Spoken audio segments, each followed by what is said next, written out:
नमस्कार, मी मनोज भावसार सर, प्रवेश प्रक्रिया अभ्यासक, श्रीगोंदा जिल्हा अहमदनगर, आपल्या सर्वांचं प्रथमतः या व्हिडिओमध्ये स्वागत करतो.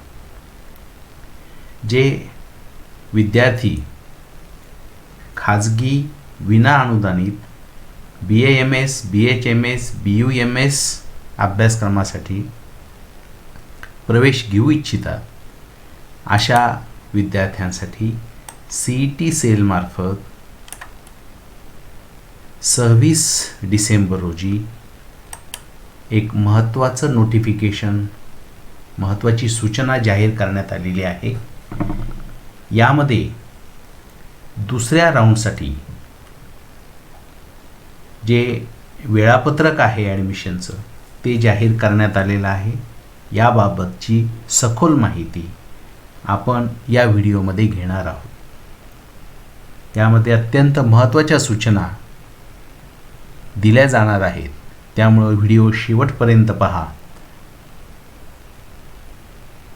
या सूचनेप्रमाणे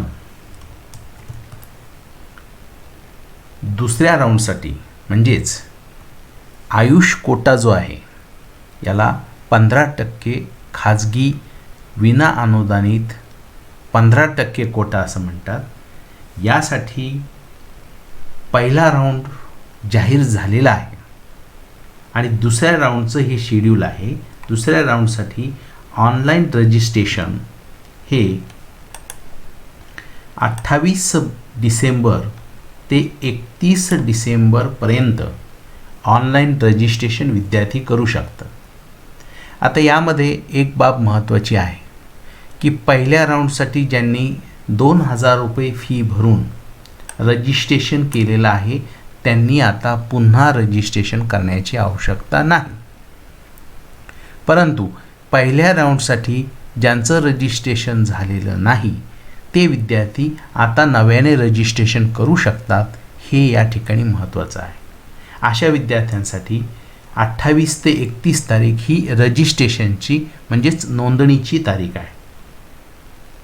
मी परत एकदा सांगतो, ज्या विद्यार्थ्यांनी पूर्वी 2,000 रुपये फी भरून रजिस्ट्रेशन केलेलं आहे त्यांना आता रजिस्ट्रेशनची आवश्यकता नाही.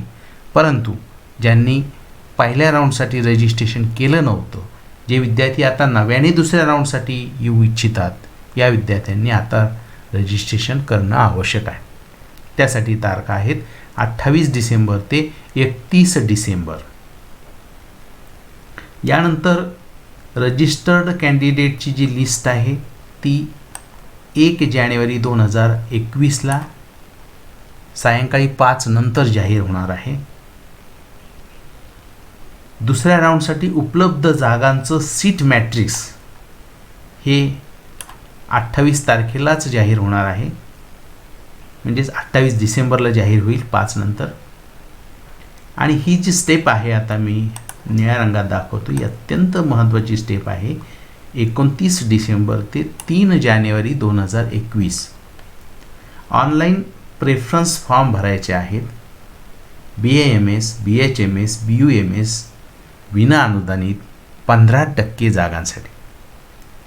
यासाठी एक बाब लक्षात घेणं आवश्यक आहे की पहिल्या राऊंडसाठी ज्यांनी रजिस्ट्रेशन करून प्रेफरन्स फॉर्म भरले होते त्यांना आता रजिस्ट्रेशन करण्याची आवश्यकता नसली तरीसुद्धा प्रेफरन्स फॉर्म भरणं आवश्यक आहे. पहिले जे प्रेफरन्स फॉर्म भरले होते ते आता नील झालेले आहेत, ते संपलेले आहेत. ही जी पद्धत आहे, हा जो कोटा आहे हा ऑल इंडिया कोटा आहे. डोमॅसाईल फ्री कोटा याला म्हणतात. यासाठी प्रेफरन्स फॉर्म प्रत्येक फेरीला नव्याने भरावा लागतो, हे लक्षात ठेवणं आवश्यक आहे. आणि त्यानुसार दुसऱ्या फेरीसाठी पहिल्या फेरीला जरी तुम्ही प्राधान्य भरले असेल तरी आता नव्याने प्रेफरन्स फॉर्म भरणे आवश्यक आहे. ही 4 नंबरची स्टेप लक्षात आली असेल. 29 डिसेंबर ते 3 जानेवारी म्हणजेच 29 डिसेंबर 20 ते 3 जानेवारी 2021 पर्यंत हे ऑनलाईन प्रेफरन्स फॉर्म भरायचे आहेत. त्याचबरोबर भरलेले प्रेफरन्स तपासून लॉक करायचे आहेत. त्यानंतर पुढची ॲक्टिव्हिटी आहे की 5 जानेवारीला दुसऱ्या राऊंडची यादी डिक्लेअर होणार आहे. BAMS, BHMS, BUMS अभ्यासक्रमाची सेकंड राऊंडची यादी ही 5 जानेवारीला डिक्लेअर होणार आहे. त्यानंतर 6 जानेवारी ते 12 जानेवारी 2021 पर्यंत अलॉट झालेल्या कॉलेजला आपल्याला प्रवेश घ्यायचा आहे. आता यामध्ये ज्या काही सूचना दिलेल्या आहेत, ज्या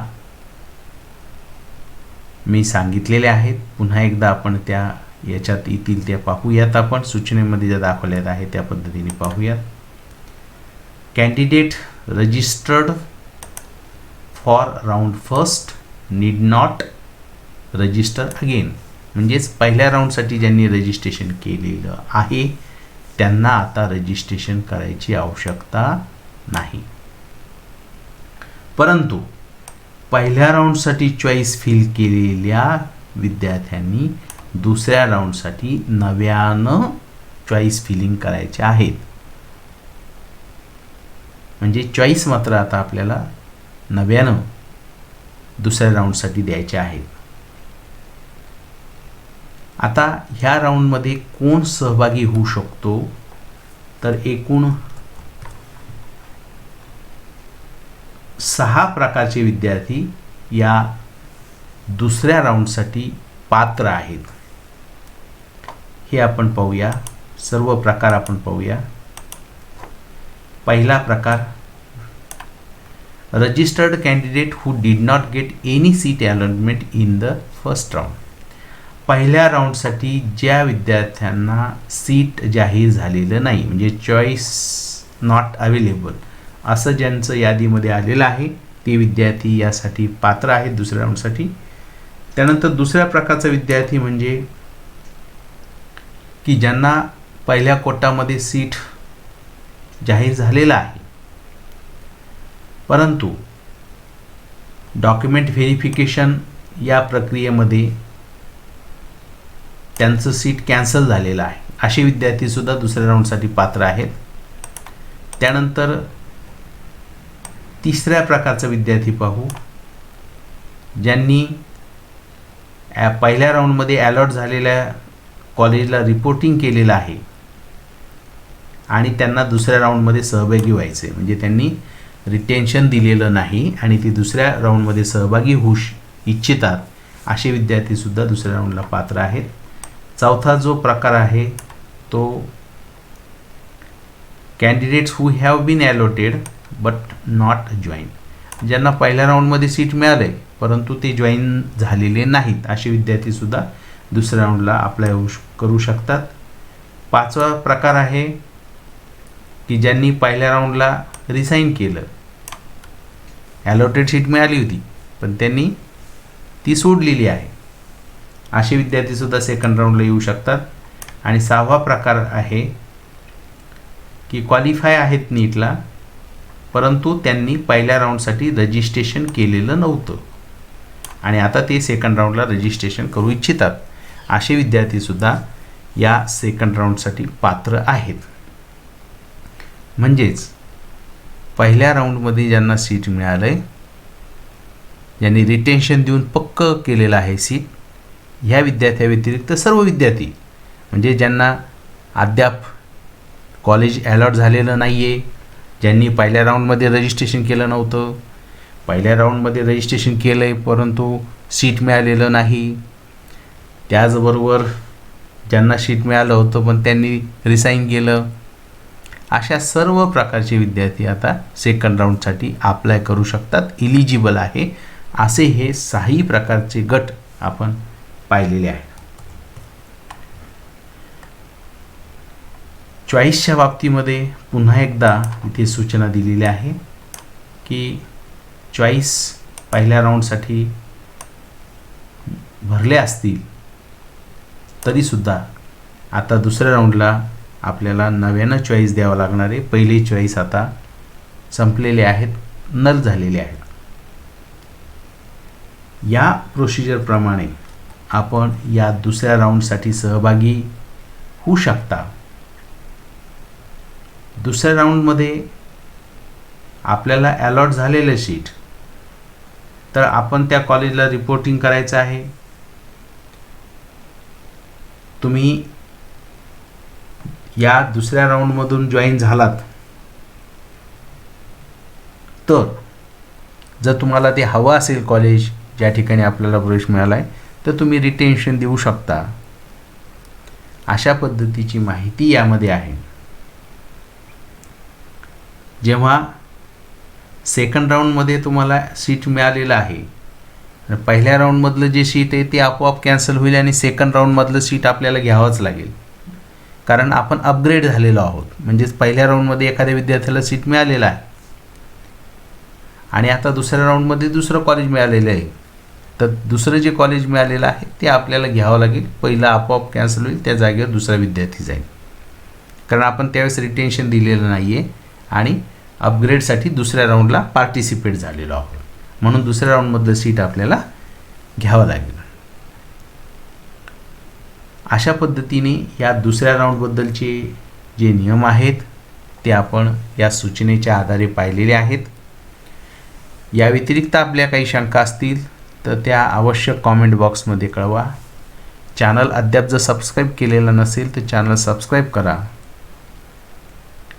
सबस्क्राईब केलेल्या सर्व सन्माननीय सदस्यांच्या प्रश्नाला कॉमेंट बॉक्समध्ये उत्तर दिलं जाईल. अशाच पद्धतीचे नवनवीन अपडेट प्रवेश प्रक्रियेबद्दल मिळवण्यासाठी सबस्क्राईब शेजारी जे बेल आयकॉन आहे ते देखील प्रेस करा. प्रवेशासाठी आपणा सर्वांना शुभेच्छा. धन्यवाद.